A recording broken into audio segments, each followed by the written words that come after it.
హల్లెలూయా హల్లెలూయా. మరి దేవుని సన్నిధిలో దేవుని ఇచ్చిన వాక్యాన్ని బట్టి ఎవరు ధన్యులు? దేవుడు మనతో మాట్లాడుతున్నాడు. మరి దేవుని సన్నిధిలో ఉన్నట్టు వారు ధన్యులు. ఈ లోకంలో చాలా మంది ఉన్నారు. బలము కలిగిన వారు, ధనము కలిగిన వారు, ఆస్తి కలిగిన వారు, పిల్లలు కలిగిన వారు, డబ్బు కలిగిన వారు, ఎంతో మంది ఈ లోకంలో అది చూసి ధన్యతను అనుకుంటున్నారు. కానీ అయ్యేవి కూడా శాశ్వతమైనవి కావు, స్థిరమైనవి కావు. దేవుడు ఇచ్చిన దాన్ని బట్టి ఈ లోకంలో ఉన్నంతకాలం, బ్రతికినంతకాలం, మనం జీవించినంతకాలం వాటిని విషయంలో మనం అనుభవించి వెళ్ళిపోవడం తప్పించి ఏది స్థిరమైనదంటే దేవుని రాజ్యమే స్థిరమైనది, దేవుని సన్నిధి స్థిరమైనది, దేవుని మందిరమే, దేవుని వాక్యమే స్థిరమైనది. కనుక ఈరోజు ధన్యులైనటువంటి వారు, గర్విస్తున్నట్టు వారు దేనినో చూసి అన్నీ కూడా నావేని సంతోషించే వారు ధన్యులు అనుకుంటున్నారు. కానీ వారు ధన్యులు కాదు. దేవుని కృప పొందుకున్నట్టు వారే, దేవుని వాక్యం కలిగినట్టు వారే ధన్యులని దేవుడు మనతో మాట్లాడుతున్నాడు. కీర్తనల గ్రంథము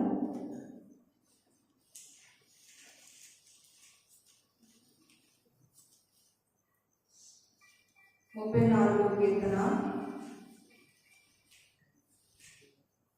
8వ వచనం చదువుతున్నాం.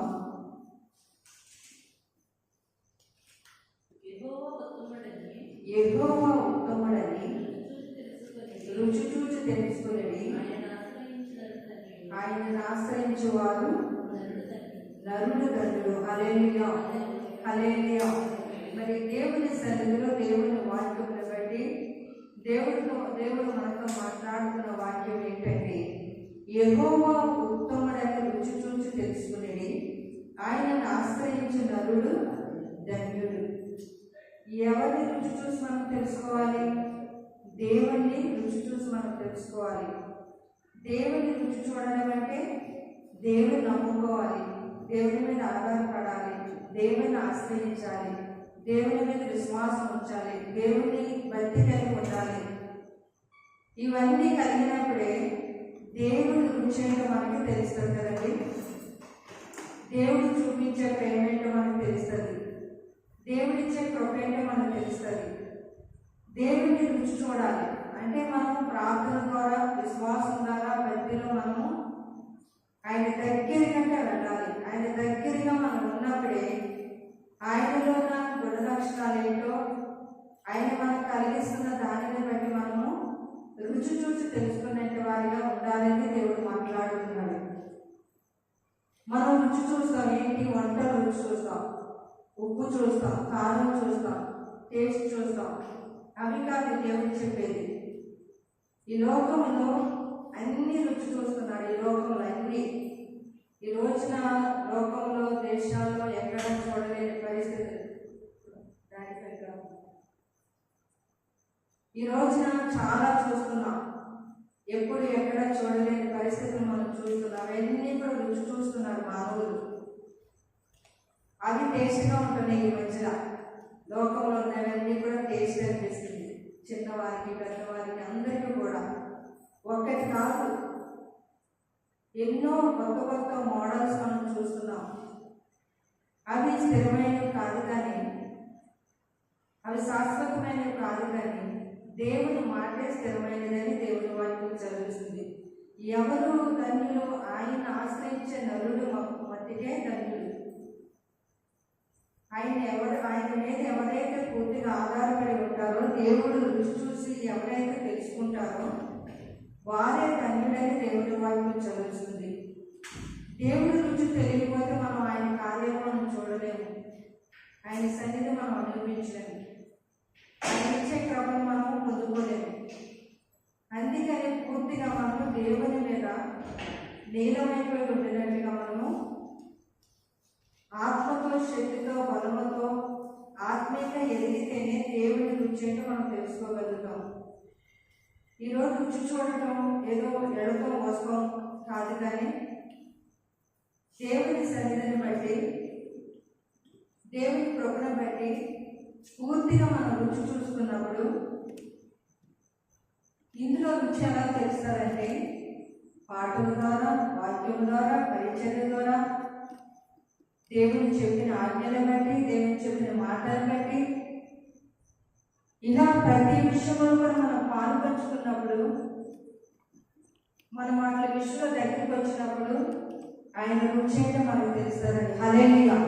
అంతేనే కదా, ఆయన పరిచర్య చేసినప్పుడు, ఆయన మాట విన్నప్పుడు, ఆయన చెప్పింది మనం చేసినప్పుడు, ఆయన ఆజ్ఞలను అనుసరించినప్పుడు, ఇలా చేయటం వల్ల ఆయన మనకి దగ్గరగా ఉంటాడు, మనం ఆయనకి దగ్గరగా ఉంటామని దేవుడు మాట్లాడుతున్నాడు. మేము వెళ్తున్నామండి, ప్రార్థన వెళ్తున్నాం, నమ్ముకున్నాం, రక్షణ తీసుకున్నామని కాదు, కానీ ఆయన పరిపూర్ణత మనం చెందాలి. పరిపూర్ణత చెందినప్పుడే మన భక్తిలో విశ్వాసము, మన భక్తిలో ప్రార్థన, మన భక్తిలో ఉన్న శక్తి ఆయనకి తెలుస్తుంది. తెలిసినప్పుడు మనం ఆయనలో ఉన్న టేస్ట్ని మనం చూడగలుగుతాం. ఆయనలో మనం ప్రతిదీ కూడా మనం అనుభవించగలుగుతాం. కనుక ఈ రోజున దేవుని సన్నిధిలో దేవుణ్ణి ఆశ్రయిస్తున్నామని చెప్పుకున్న మనము అది కాదు భక్తి అనేది, అది కాదు ప్రార్థన అనేది దేవుడు మాట్లాడుతున్నాడు. కనుక యెహోవా ఉత్తములను రుచి చూసి తెలుసుకునేది. తెలుసుకోవాలంటే ఎక్కడికి రావాలి? మందిరానికి రావాలి కదండి. మందిరానికి వస్తేనే దేవుడు ఏంటో తెలుస్తుంది. ఇంటికి రాదంటే కాదు, లేకపోతే టీవీలో వాక్యాలు కాదు, లేకపోతే ఆరాధన అనేది కాదు. ఎక్కడ ఉంటుంది? ఎక్కడ తెలుస్తుంది? మందిరానికి వచ్చినప్పుడే దేవుడు ఏంటనేది, వాక్యం ఏంటనేది, ఆయన ఏంటనేది మనకు తెలుస్తుంది. కనుక తెలుసుకోవడానికి రావాలంటే మందిరానికి రావాలి. మందిరానికి వచ్చినప్పుడే దేవుడు గురించి మనము తెలుసుకోగలుగుతాం. తెలుసుకున్న మనం ఇంకా వెళ్ళలేము. ఆయన కృప మనకి ఎప్పుడు కూడా చూపిస్తూనే ఉంటాడు. ఏదో ఒక మార్గంలో, ఏదో ఒక దారిలో, ఏదో ఒక పరిస్థితుల్లో, ఏదో కష్టంలో, నష్టంలో, బాధల్లో, ఇబ్బందులు, ఇరుకుల్లో, ఏదో ఒక విషయంలో కూడా దేవుడు విడిచిపెట్టకుండా నువ్వు చేసే ప్రార్థనకి, నువ్వు అడిగే ప్రతి విషయానికి, నువ్వు ఏదైతే దేవుని సంగతి కన్నీరు కాల్చుతున్నావో, అంగలాస్తున్నావో, ఆ ప్రార్థనకి జవాబు ఇవ్వగలి దేవుడు కనుక, అందుకని దేవుని మందిరానికి వచ్చి ఆయన రుచిని మనం తెలుసుకునే వారిగా ఉండాలి. ఉన్నప్పుడు మనం ఇంకా ఆయన మీద ఇష్టపడతాం, ప్రేమిస్తాం. ఆయన ప్రేమించి ఆయన దగ్గర అయినట్టు వారే ధన్యులని దేవుడి వాక్యం చదివిస్తుంది. యెహోవా ఉత్తములను రుచి చూసి తెలుసుకుని ఆయన ఆశ్రయించిన నరుడు ధన్యుడని దేవుడి వాక్యం చదివిస్తుంది. హల్లెలూయా, హల్లెలూయా. ఇర్మియా గ్రంథం చూడండి,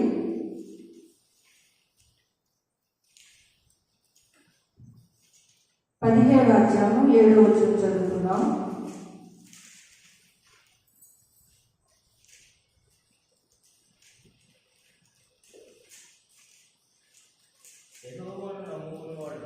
యెహోవాను నమ్ముకున్నవాడు ధన్యుడు, యెహోవానికి ఆశ్రయంగా ఉండెను. దేవుని వాక్యం మనకి ఇక్కడ చదివిస్తుంది. మొదటి మాటల్లో దేవుని ఆశ్రయించిన వాడు ధన్యుడు. మరి ఇక్కడ రెండవ మాటలో ఇర్మియా గ్రంథంలో 17వ అధ్యాయం 7వ వచనంలో యెహోవాను నమ్ముకున్నవాడు ధన్యుడు, యెహోవానికి ఆశ్రయంగా ఉండేది. ఆయన రుచి చూసి తెలుసుకున్నప్పుడు, ఆయన మీద మనం ఆధారపడి ఆయన ప్రేమలో మనం ఉన్నప్పుడు మనకి తోడుగా ఉంటాడంటే, ఆశ్రయంగా ఉంటాడంటే. ఏ ఆధారం లేనప్పుడు, ఏ ఆశ్రయం లేనప్పుడు, ఏ పరిస్థితులు నీకు అడ్డు రానప్పుడు, అడ్డుగా ఉన్నప్పుడు, ఏదైనప్పుడు కూడా దేవుడు నీకు ఆశ్రయంగా ఉంటానని అంటున్నాడు. ఎప్పుడు ఉంటానంటున్నాడు? ఆయన నమ్ముకున్నప్పుడే, ఆయన ఆశ్రయించినప్పుడే, ఆయన సన్నిధికి వచ్చినప్పుడే. యెహోవాను నమ్ముకున్నవాడు ధన్యుడు. ఈ రోజున ధన్యులు అని చాలా మంది అనుకుంటున్నారు, కానీ అవి స్థిరమైన ధన్యతలు కావు. ఈ రోజున దేవుణ్ణి ఆశ్రయించేవారే, దేవుని నమ్ముకున్నట్టు వారే. ఎందుకంటే ఈ దేవుడు తప్ప వేరొక దేవుడు లేడు. ఈయన పరిశుద్ధుడు, సజీవుడు, మన కొరకు ప్రాణం పెట్టిన దేవుడు, ఆయన మృత్యువు చేయడం తిరిగి లేచిన దేవుడు. ఆయన రెక్కల నీడి కింద వచ్చిన వారికి ఆశ్రయం తప్ప ఆశ్రయం లేని చోటు అనేదే లేదు ఈయన దగ్గర. మరి అటువంటి దేవుణ్ణి ఆశ్రయించినప్పుడు, నమ్ముకున్నప్పుడు, ఈ రోజున కష్టాల్లోనూ బాధలను ఎవరినెవరినో ఆశ్రయిస్తూ ఉంటాం. మనం ఎక్కడి నుంచి మనకు ఆశ్రయం కలుగుతుంది?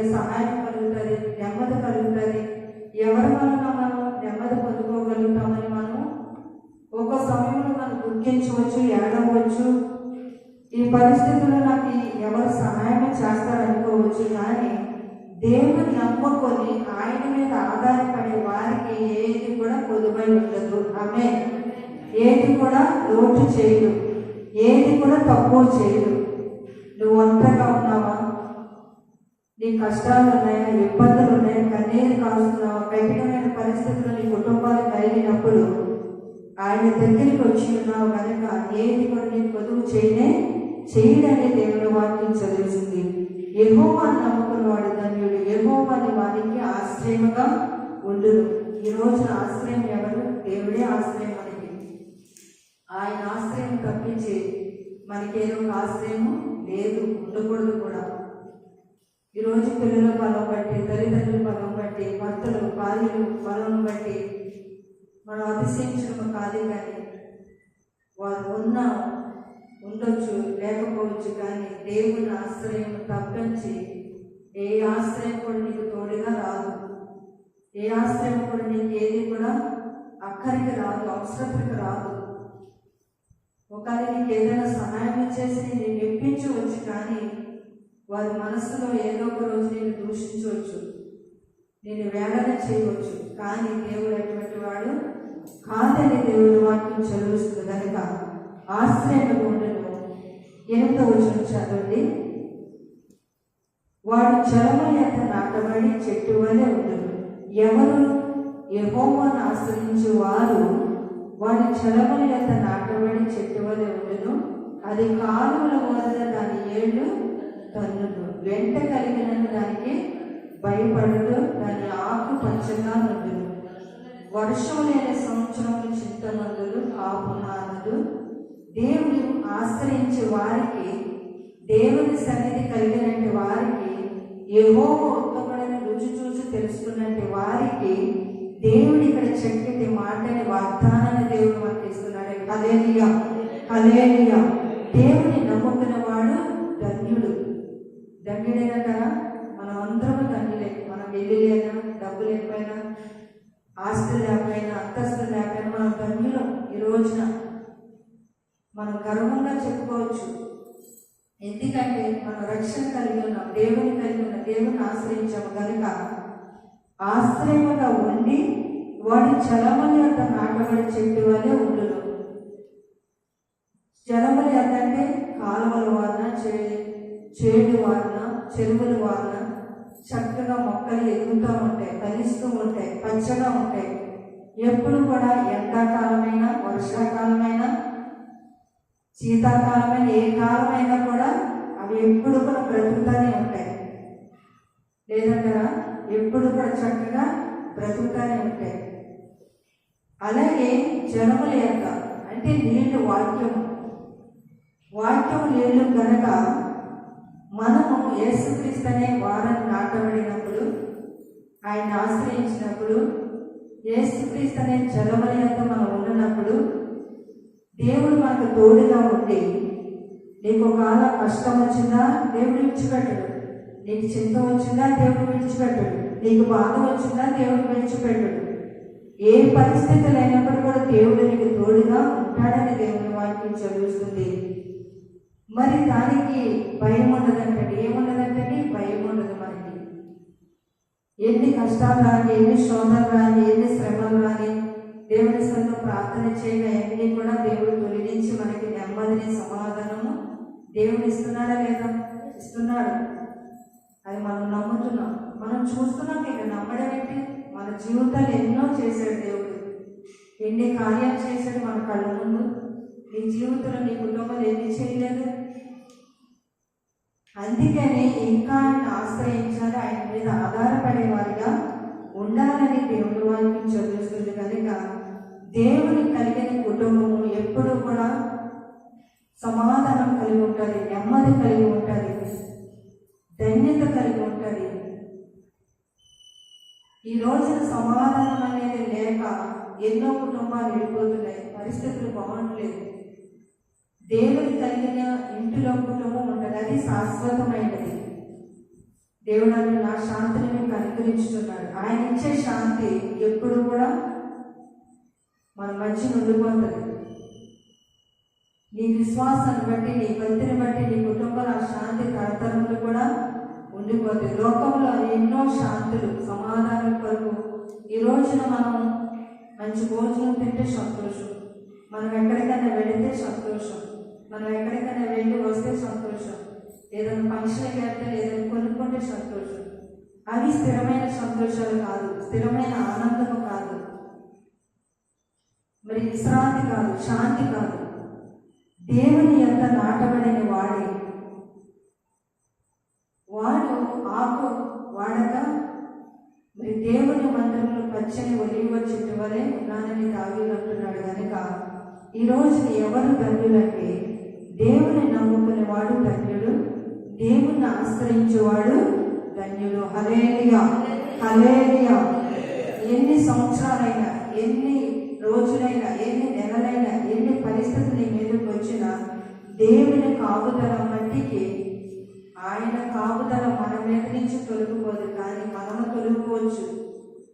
ఈ రోజున బాధ వచ్చింది, కష్టం వచ్చింది, దేవుడు చేయలేదే, లేదా ఈరోజు బలహీనత బట్టి మందిరానికి వెళ్ళలేదే, ఆయన మీద మనం ఇసుకోవచ్చు, కానీ ఆయన ప్రేమ మన మీద నుంచి వెళ్ళదని దేవుని వాక్యం చదివిస్తుంది. హల్లెలూయా, హల్లెలూయా. దేవుని నమ్ముకున్న వాడు ధన్యుడు. కీర్తన గ్రంథము 146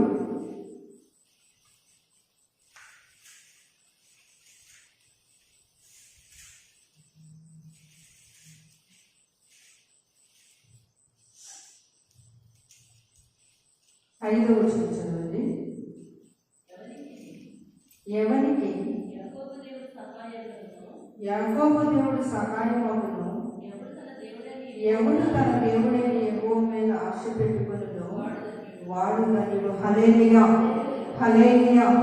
ఎవరు ధన్యులండి?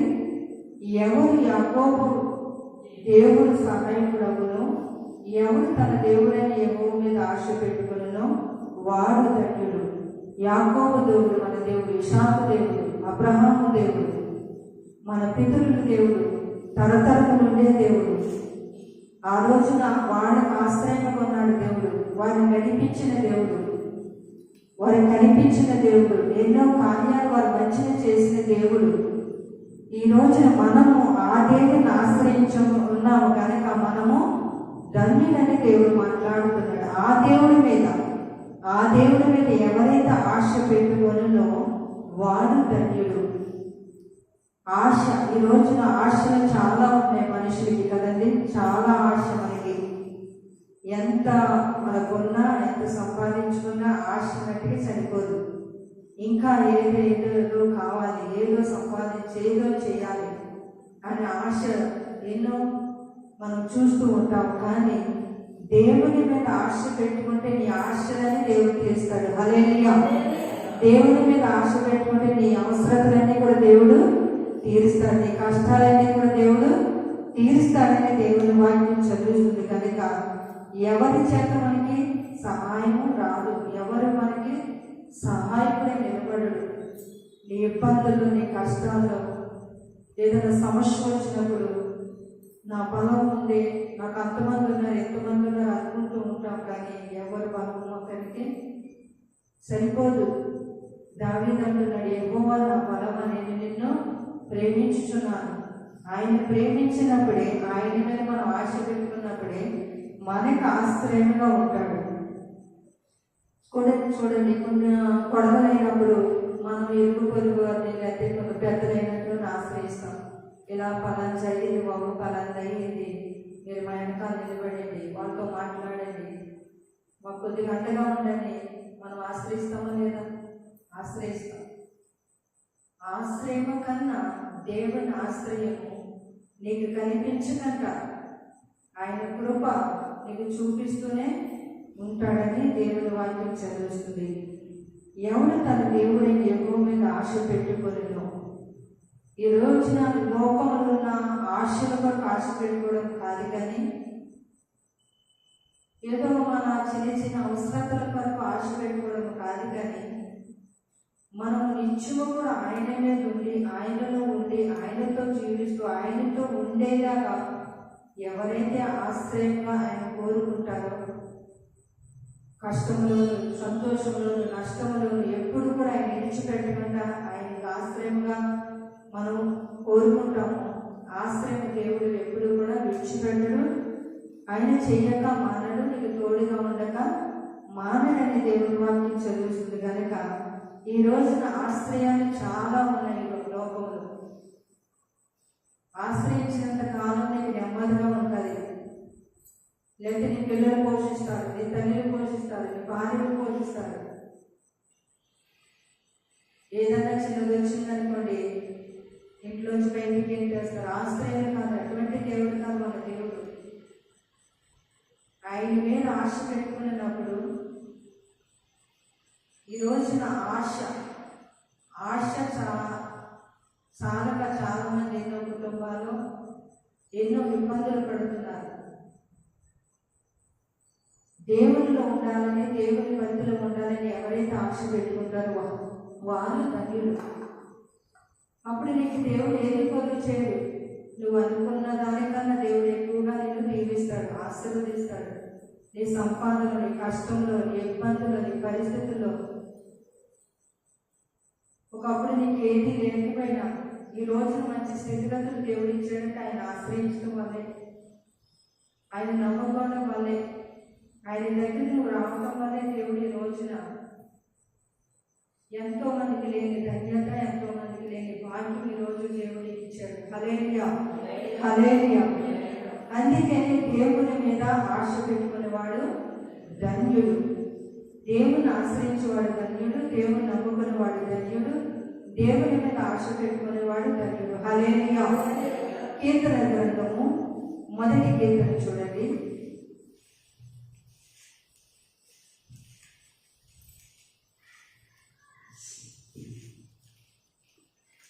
2వ వచనం చదువుకుందాం. యెహోవా ధర్మశాస్త్రమునందు ఆనందించుచు దివారాత్రము దాన్ని ధ్యానించువాడు ధన్యుడు. హల్లెలూయా. ఎవరు ధన్యులంటే దేవుని ఆజ్ఞను బట్టి ఆనందించేవాడు ధన్యుడు. దేవుని ఆజ్ఞ ఏది? దేవుని వాక్యము, దేవుని మాట. ఆయన వాక్యం మీద మనం ఆశ పెట్టుకున్నప్పుడు దేవుడు ఆయన కృప మనకు చూపిస్తాడు. యెహోవా ధర్మశాస్త్రమునందు ఆనందించుచు దివారాత్రులు దాన్ని ధ్యానించేవాడు ధన్యుడు. అంటే వాక్యం మనం మందిరంలో వాక్యం చెప్పినప్పుడు ఆశ పెట్టుకోవాలి, సంతోషంగా వినాలి, ఆనందంగా వినాలి. సంతోషిస్తూ మనము మూలుకుంటూ, లేకపోతే సనుక్కుంటూ, ఇసుకుంటూ, లేకపోతే ఇంకా లేదని అడిగిరు తిడుగురు, అది మంచి పద్ధతి కాదు. దేవుని మందిరంలో దేవుని కోపం వస్తుంది. యెహోవా ధర్మశాస్త్రమునందు ఆనందించుచు, ఆయన వాక్యం విన్నప్పుడు మనం సంతోషించాలి, ఆనందించాలి. దానిని దివారాత్రులు దాన్ని ధ్యానించేవాడు ధన్యుడు. ఈ చదువున్నా లేకపోయినా, చదువుకున్న వారైతే ఇప్పుడు బైబిల్ చదువుకుంటారు, చదువు లేకపోతే ఆయన వాక్యాన్ని జ్ఞాపకం చేసుకుంటూ, ఆయన మాటలు జ్ఞాపకం చేసుకుంటూ, పాటలు జ్ఞాపకం చేసుకుంటూ, ఆయన స్తుతిస్తూ పనిలో ఉన్నా ఎక్కడున్నా ఆయన మేలును మరిచిపోయినట్టు వారు ఉండరు. ఇలా మనం జ్ఞాపకం చేసుకుంటూ అలా ఉండేవారు ధన్యుడని దేవుని వాక్యం చదివిస్తుంది. దేవుని ఆజ్ఞను బట్టి ఆనందించేవాడు ధన్యుడు. యెహోవా ధర్మశాస్త్రమునందు ఆనందించు దీవారాత్రులు దాన్ని ధ్యానించేవాడు ధన్యుడని దేవుని వాక్యం చదివిస్తుంది. నువ్వు ఎంతగా వాక్యం వింటావో, ఎంతగా వాక్యంలో బలపరచబడతావో, ఎంతగా నువ్వు వాక్యం మీద నమ్మకం పెట్టుకొని ఉంటావో, మరి దేవుడు నీ పరిస్థితులన్నీ కూడా, నీకున్న అడ్డుగోడలు, ఇబ్బందులు, కష్టాలు, ఎవరు తీర్చలేని పరిస్థితులు ఇంట్లోకి వచ్చిన దేవుడు నీకు ఆశ్రయంగా ఉంటాడు. దేవుని ఆ వాక్యమును బట్టి, ఆయన మాటను బట్టి, అలాగే ఆయన ఇచ్చిన ఆజ్ఞలు చాలా మనకు ఉన్నాయి బైబిల్లో. ఈ లోకంలో మనం నెరవేర్చమంటున్నాడు, చేయమంటున్నాడు కనుక అలా చేసిన వారు ధన్యులని, నా బిడ్డలని, నా కుమార్తెలని, నా సంఘం అని దేవుడు చెప్పుకునే వారిగా, దేవుడు చూసి మనం సంతోషించే వారిగా మనం అంటే రీతిగా ఈ లోకంలో మనం కనిపించాలి. దేవుడు ఆకాశాన్ని చూసినప్పుడు, నరులు పరిశీలించినప్పుడు ఫలానా సహోదరి, ఫలానా సంఘము, ఫలానా సేవకులు ఎలా ఉన్నారని ఆయన కనుదృష్టి మన మీద పడినప్పుడు మనం ఆయన ఆజ్ఞను అనుసరించి నడుచుకునే వారిగా ఉన్నప్పుడు ఆయన పిల్లలుగా మనకి అధికారాన్ని అనుగ్రహమును దేవుడు మనకి ఇస్తున్నాడని దేవుని వాక్యం చదువుతుంది కనుక ఈ రోజున ధన్యులు ఇల్లు ఉందంటే ఎవరు కట్టలేని ఇల్లు మాకుంది, లేదా ఎవరు సంపాదించలేని ఉద్యోగం మాకుంది, లేదా ఎవరు కొనుక్కోలేని వస్తువు మా ఇంట్లో ఉంది. ఇవి చూసి ఆనందించి సంతోషిస్తూ బ్రతికేస్తున్నారు. కానీ దేవుని ఆజ్ఞలను బట్టి నడుచుకునేవాడే ధన్యుడని ఇలా చెప్పామనుకోండి ఎవరికి నచ్చదు. దేవుని సన్నిధిలో నడవలేదు, మార్చబడలేదు కనుక వాక్యం నచ్చక దేవునికి భక్తికి విశ్వాసానికి మందిరానికి దూరమైన పరిస్థితులు చాలా మంది విశ్వాసంలో కనిపిస్తున్నాయి. కనుక ఇలా ఉండకంట దేవుని ఆజ్ఞను బట్టి ఆనందించేవాడు ధన్యుడు. ప్రభువా ఈరోజు నువ్వు ఇచ్చిన వాక్యాన్ని బట్టి, ఈ రోజున నువ్వు ఇచ్చిన ధన్యతను బట్టి, లేకపోతే అన్నీ పొందుకున్న దేవుని మర్చిపోతారు, చక్కగా ఇంట్లో ఉంటారు, ఇంట్లో కృతజ్ఞత ఉండదు, దేవుని ఆరాధించడం ఉండదు, దేవుని సాక్షిగా బ్రతకడం ఉండదు. ఇలా దేవుడు కోరుకుంటలేదని దేవుని పిల్లలైన వారి విషయంలో దేవుడు మనల్ని చూస్తున్నాడు. మనల బట్టి ఆయన ఘనత రావాలంటే, సంతోషం రావాలంటే ఆయన ఆజ్ఞను బట్టి నువ్వు ఆనందించినప్పుడు, నువ్వు సంతోషించినప్పుడు నువ్వు ఎదుటి వారికి చెప్పగలుగుతావు, ఎదుటి వారి విషయంలో నువ్వు ఏదైనా చేయగలుగుతావు. నిన్ను చూసి నిన్ను బట్టి ఒక విశ్వాసి, ఒక రక్షణ లేనటువంటి మార్చబడే వారిగా అటువంటి భక్తి జీవితం దేవుని స్వరూపంలో కనిపించారు. హల్లెలూయా హల్లెలూయా. అందుకే ఆయన ఆజ్ఞను బట్టి ఆనందించేవాడు ధన్యుడు. యోబు గ్రంథం చూసుకుందాం.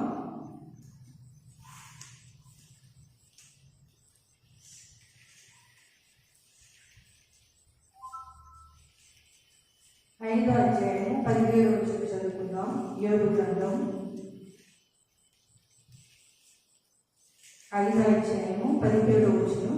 దేవుడు గద్దించు మనుషుడు ధన్యుడు, దేవుడు గద్దించు మనుషుడు ధన్యుడు. కాబట్టి సర్వశక్తుడకు దేవుని శిక్షను తృణీకరింపకము. హల్లెలూయా హల్లెలూయా. దేవుని చేత గద్దింపబడేవాడు ధన్యుడు. ఎవరి చేత కండి? దేవుని చేత. దేవుని చేత గద్దింపబడిన వాడు ధన్యుడు. ఈ రోజున గద్దింపు ఎవరికి ఇష్టం ఉండదు. గద్దిస్తే ఎవరు కూడా మందిరానికి రాదు, దేవుని సన్నిధి ఉండదు, దేవుడితో ఉండదు, పరిచయం ఉండదు, పరిచయకు రాదు. ఇలా దేవుడు వాక్యం మనతో మాట్లాడినప్పుడు దేవుడు గద్దిస్తున్నాడని మనము తెలుసుకోవాలి. నీ పరిస్థితిని బట్టి, నీ భక్తిని బట్టి, నీ జీవితాన్ని బట్టి నాలో ఏమున్నదో మీకు తెలియదు, నీలో ఏమున్నదో నాకు తెలియదు. కనుక హృదయాంతరంగా రాష్ట్రం తెలుగున్న దేవుడు కనుక నీలో నాకు అటువంటి పరిపాలనలు ఉన్నాయేమో, అటువంటి పరిస్థితులు ఉన్నాయేమో, దేవుడు ఈరోజు నాతో మాట్లాడాడు, ఈరోజు దేవుడు అని గద్దించాడు, ఈరోజు నేను చేయకూడదని చేశాను కదా, వినకూడదని చేశాను కదా, లేకపోతే నేను ఏదైనా మందిరానికి మానేసి, ఆరాధన మానేసి, వెళ్ళలేని చోటు వెళ్ళగానే వెళ్ళలేనేమో. ఈరోజు దేవుడు సూటిగా నాతో మాట్లాడాడు, అదే వాక్యం దేవుడు బయలుపరిచాడు. ఇలా చేయకూడదు, ఇలా ఉండకూడదు. ఎవరైతే తగ్గించుకొని దేవుడు నాతో మాట్లాడాడని ఎవరైతే అనుకుంటారో వారు ధన్యుడండి. హల్లెలూయా హల్లెలూయా. ఈరోజు దేవుడు గర్దిస్తేనే కాదు, మనుషులు గర్దిస్తారు. వారు మనుషులు భక్తిలో ఉండాలన్నా, భక్తిలో రావాలన్నా, ఒక మంచి విశ్వాసం ఉందనుకోండి, ఆ విశ్వాసంతో ఒక విశ్వాసి జోడి అయి ఉందనుకోండి, ఇద్దరు కలిసి చక్కగా మందిరానికి రావచ్చు, ప్రార్థన చేయొచ్చు, పరిచర్యలో ఉండొచ్చు, ఇలా ఎదగవచ్చు. విశ్వాసి అవిశ్వాసి పొత్తు ఉండదు. అవిశ్వాసంతో విశ్వాసం అనుకో ఏడు జారుకోవచ్చు, కానీ విశ్వాసగా ఉన్న దారిలోకి అవిశ్వాసి రాలేని రోజులు, రాలేని పరిస్థితులు రోజు మనం చూస్తున్నాం. అటువంటి భయంకర పరిస్థితులు వస్తున్నాయి. కనుక దేవుడు గద్దించు మనుషులు. దేవుడు గద్దించడం ఎలా గద్దిస్తున్నాడు? ఆయన దగ్గరికి వస్తున్నాడు. ఏది మాట? ఏ మాట? వాక్యమే కదా, దేవుడి మాటే కదా మనతో మాట్లాడుతుంది. మీతోడైనా మాతోడైనా ఆయన మాటే కదా గద్దిస్తున్నాడు కదా, మనకి భయం చెప్తున్నాడు కదా, బుద్ధి చెప్తున్నాడు కదా. అలా కాలం మనం ఎక్కడైనా పడిపోతామో చాలిపోతామో ఏ విషయంలో తప్పిపోతామో దినదినం కూడా నిత్యము కూడా వాక్యం మన పాదములకు దీపమై ఉన్నది, వెలుగై ఉన్నది కనుక వాక్యం మనకి మార్గానికి సరళం చేయని ఉన్నది కనుక ఈ పరిస్థితుల్లో మనం ఒక్కసారిగా మనం తెలుసుకొని దేవుడు గద్దిస్తున్నాడే, ఈరోజు దేవుడు నాతో మాట్లాడాడే, లేకపోతే దేవుడు ఈరోజు నీతో మాట్లాడాడు, లేకపోతే అలా లేవు కదా ఇలా లేవు కదా ఒక్కొక్కరు అనుకోవడం, ఇలా చిన్నపుచ్చుకోవడం, లేకపోతే విశ్వాసులుగా ఉండి అల్ప విశ్వాసులుగా మారిపోవడం, వెనక్కి సాగిపోవడం, గద్దిస్తున్నప్పుడు ఆయన గద్దింపునకు లోబడి ప్రభా ఒకవేళ ఎవరికి చెప్పుకోలేకపోయినా నువ్వు చేసిన తప్పు ఎవరికి చెప్పకపోయినా పర్లేదు, దేవుని సంగం మోకరించి ప్రభా ఈరోజు నాతో మాట్లాడవయ్యా, ఈరోజు దైవ సేవకులతో వాక్యం ద్వారా నాతో మాట్లాడవయ్యా, నన్ను క్షమించాయా, ఈ పరిస్థితుల్లో నేను చాలిపోయినాయి పడిపోయినాయా, నన్ను తప్పు క్షమించని ఆయన గద్దింపులకు లోబడి ఆయన సన్నిధిలో మోకరిస్తే చాలు. నువ్వు మాకు చెప్పక్కర్లేదు, నీ పక్కవారికి చెప్పక్కర్లేదు, ఎవరికి చెప్పక్కర్లేదు, దేవుడికి చెప్పుకుంటే ఆయన ధన్యుడిగా నిన్ను చేయనని ఉన్నాడు కనుక. కాబట్టి సర్వశక్తులకు దేవుని శిక్షను తుణీకరింపవద్దు. ఈరోజు తుణీకరిస్తున్నారు, దేవుని మాట వెనుకబడుతున్నారు, ఎక్కిరిస్తున్నారు, మాట వినట్లేదు, దేవుని మందిరానికి వెనుకబడుతూ రోజు కూడా దైవ సేవకులు బాధపడుతూ ప్రార్థన చేస్తూ రాకపోయినా వచ్చిన ఫోన్లు చేసి రమ్మంటూ, ఇది దేవుని మాటే, దైవ సేవకులు మీరు అనుకోవచ్చు కానీ దేవుని మాటే మీతో మాట్లాడుతున్నాడు కనుక తుణికిరింపవద్దు, ఆయన మాటకి విసుకోవద్దు, ఆయన నీతో మాట్లాడినప్పుడు లోబడమని దేవుని వాక్యం చదువుతుంది కనుక ఎవరైతే దేవుని చేత గద్దింపబడి వారుగా ఉంటారో వారు ధన్యులని దేవుడు మాట్లాడుతున్నాడు. హల్లెలూయా హల్లెలూయా. రోమపత్రిక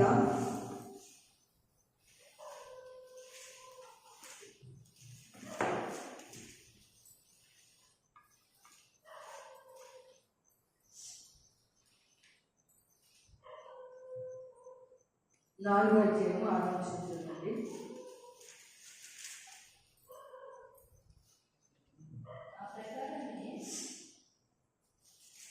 4వ అధ్యాయము 6వ వచనం.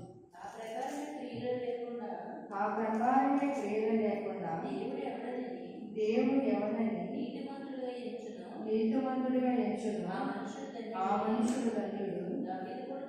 దావీదు కూడా చెబుతున్నాడు, ఎలాగనగా తన అతిక్రమములకు పరిహారం నొందినవాడు, తన పాపములకు ప్రాయశ్చిత్తం నొందినవాడు ధన్యుడు. హల్లెలూయా హల్లెలూయా.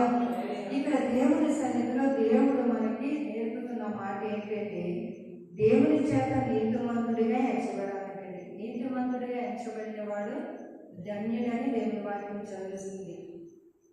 ఎవరు నీతిమంతుడిగా ఎంచబడ్డారు? అబ్రహాము దేవుని చేత నీతిమంతుడిగా ఎంచబడ్డాడు.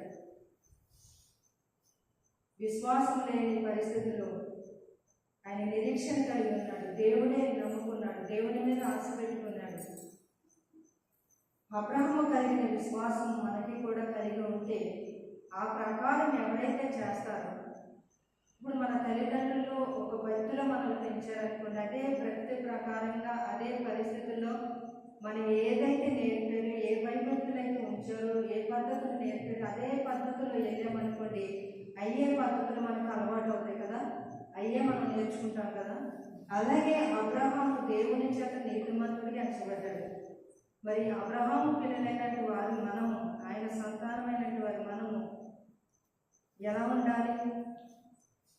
నీతిమంతురాలుగా ఉండటానికి దేవుడు కోరుకుంటున్నాడు కనుక క్రియలు లేని చోట మనం ధన్యులు అనుకుంటూ భక్తిని చూపిస్తుంటూ, లేకపోతే మాకంటే భక్తిమంతులు ఎవరు లేరు, మేమే బాగా ప్రార్థన చేస్తాం, ఆరాధన చేస్తాం, పాటలు పాడతాం, మందిరానికి వెళ్తాం చెప్పుకొని దేవుని క్రియలు లేకుండా, లేకపోతే హృదయంలో పాపం ఉంచుకొని, దోషములు ఉంచుకొని, అతిక్రమం ఉంచుకొని మేము ధన్యులమని చెప్పుకుంటే నువ్వు నేను వినొచ్చు, కానీ దేవుడు ఏంటాడా? దేవుడికి తెలుస్తాడు మనం ఎలా ఉన్నాము, ఏ భక్తి చేస్తున్నాము, ఎంత విశ్వాసం ఉన్నదని దేవుడు చూస్తున్నాడు కనుక మరి ఇటువంటి విశ్వాసం కలిగి ఉండాలని దేవుడు వారికి చెల్లిస్తుంది. మరి నీతిమంతుడిగా ఎంచబడిన వాడే ధన్యుడు. తన అతిక్రమములకు పరిహారం నందునవాడు, తన పాపములకు ప్రాయశ్చిత్తం నందినవాడు ధన్యుడు. ఎక్కడ చేసుకొని మన పాపాలు ప్రాయశ్చిత్తం ఎక్కడ ఒప్పుకోవాలి, ఎక్కడికి రావాలి? దేవుని సన్నిధికి వస్తేనే, దేవుని సన్నిధిలో ఒప్పుకుంటేనే, దేవుని చేత కడగబడితేనే. మన బాప్టిజం తీసుకున్నప్పుడు మనం ఎలాగైతే మన జీవితంను ఒప్పుకొని నీటిలో కడుక్కుంటామో, చేసినవన్నీ కూడా ఒప్పుకొని విడిచిపెట్టి మళ్ళీ చేయలేని మనము ఆయన ఎదుట మనం సాక్ష్యం చెబుతాము. అలా నిలబడాలి, అలా స్థిరపడాలి. ఈ రోజున ఒప్పుకున్నవన్నీ, విడిచిపెట్టినవన్నీ, చేయకూడనివన్నీ, వినలేనివన్నీ విడిచిపెట్టిని మళ్ళీ తెచ్చుకుంటే దేవుని పిల్లలుగా ఆయన అంగీకరిస్తాడా? నీతిమంతుడు అని దేవుడు చెప్పగలుగుతాడా? నీతిమంతురాలు అని దేవుడు చెప్పగలుగుతాడా? చెప్పలేడు కదండి. ఎవరి చేత అనిపించుకోవాలి? మనం దేవుని చేత అనిపించుకోవాలి. నీ పక్కవారి గురించి, లేకపోతే నీ పక్కవారి గురించి ఒకరికి ఇలా కాదు. దేవుని చేత మనము నీతిమంతురాలుగా పరిశుద్ధంగా ఉన్న సంఘం, పరిశుద్ధంగా ఉన్న సంఘస్థులు, దేవుని చేత నిర్దోషం ఎంచబడిన వాడు ధన్యుడని దేవుని వాక్యం చదివిస్తుంది కనుక విడిచిపెట్టో, వదిలిపెట్టో అలా బ్రతకాలి. మనం చనిపోయే వరకు కూడా నమ్మకంగా దేవుని సన్నిధిలో ఉండాలని దేవుని వాక్యం చదివిస్తుంది కనుక దేవుని చేత నీతిమంతుడని ఎంచబడిన వాడు ధన్యుడు. పాస్టర్ గారు ఎదుట, పాస్టర్ గారు ఎదుట, సంఘం ఎదుట ఇలా మనం భక్తిని మనం కనపరుచుకోవడం కాదు, కానీ దేవుడే మనల్ని చూడాలి, దేవుడే మన ఎద్దకు రావాలి, దేవుడే నీ ప్రార్థన ఆలకించాడు, దేవుడే నీ హృదయాంతరంగం అన్నీ కూడా పరిశీలన చేయవాడు కనుక దేవుని చేత గద్దింపబడిన వాడు ధన్యుడు. అందుకని ఆయన శిక్షను తొలిపెరగవద్దు, ఆయన మాటని గద్దించి విని ఆయన ఎద్దకు రా, అప్పుడు ధన్యుడని దేవుని వాక్యం చదువుతుంది కనుక మరి దేవుని సన్నిధిలో ఉన్న మనము విశ్వాసులైన భక్తులు, విశ్వాసంలో దేవుని సన్నిధిలో ఉన్నంటే వారి వరకు దేవుడు ఇచ్చే మాటలు. ఎవరు ధన్యుడు? దేవుని ఆశ్రయించేవాడు ధన్యుడు, దేవుని నమ్ముకున్నవాడు ధన్యుడు, దేవుని మీద ఆశ పెట్టుకునేవాడు ధన్యుడు, దేవుని వాక్యములు ఆనందించేవాడు ధన్యుడు, దేవుని ఆజ్ఞను బట్టి ఆనందించేవాడు ధన్యుడు, దేవుని చేత గద్దింపబడిన వాడు ధన్యుడు, దేవుని చేత నీతిమంతుడని ఎంచబడిన వాడు ధన్యుడు. హల్లెలూయా, హల్లెలూయా. ఈ రోజున మనమైన కొద్దిమందైన ఈ వాక్యాన్ని బట్టి నడుచుకొని దేవుని చేత మనము నీతిమంతురాలుగా, నీతిమంతుడిగా ఆయన కృప, ఆయన చూపు మన మీద ఉన్నప్పుడు ఆయనకు కనిపించి ఆయన కృపను మనం పొందుకొని ఆయన రాజ్యంలో మనం ఉంటాం. దేవుడి మాటలు దీవించును కాక. ఆమేన్.